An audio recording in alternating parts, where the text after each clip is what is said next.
और हम ये महसूस कर रहे हैं कि नौजवान चाहे बिहार का हो या नौजवान महाराष्ट्र का हो, जो सरकार की योजनाएं हैं उसके चलते उनका भविष्य अंधकार में जा रहा है। यहाँ भी ऐसे नौजवान मिले जो एनसीसी में थे या किसी प्राइवेट आर्मी एकेडमी में ट्रेनिंग लिए हैं। उनको लगता है कि उनको अब आर्मी में नौकरी नहीं मिल सकती क्योंकि सरकार नौकरियां खत्म कर रही है। और मेरी उस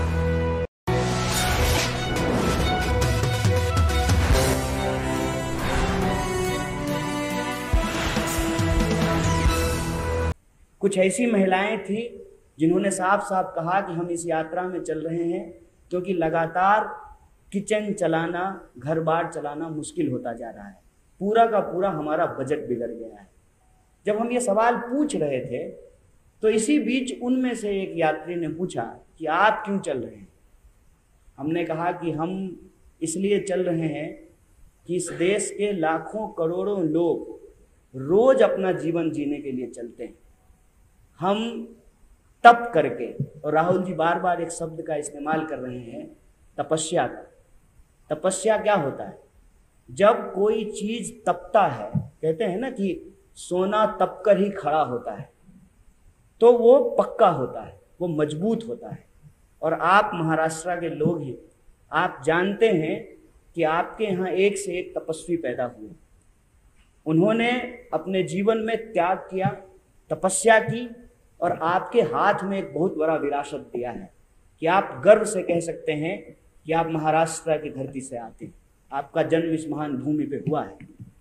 उस मायने, उस मतलब को हम समझने के लिए चल रहे हैं कि जो दर्द हम महसूस करते हैं, उस दर्द में और कितने ऐसे नौजवान हैं जो शामिल हैं, जो शरीक हैं।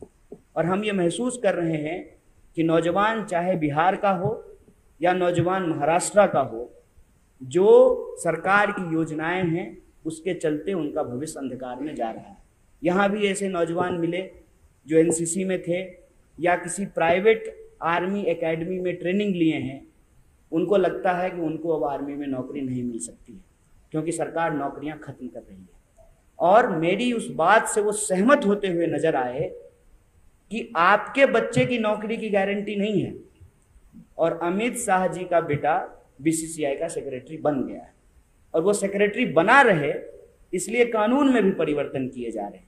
और मजेदार बात यह है कि प्रधानमंत्री चुनावी रैलियों में खड़ा होकर के परिवारवाद पे भाषण देते हैं।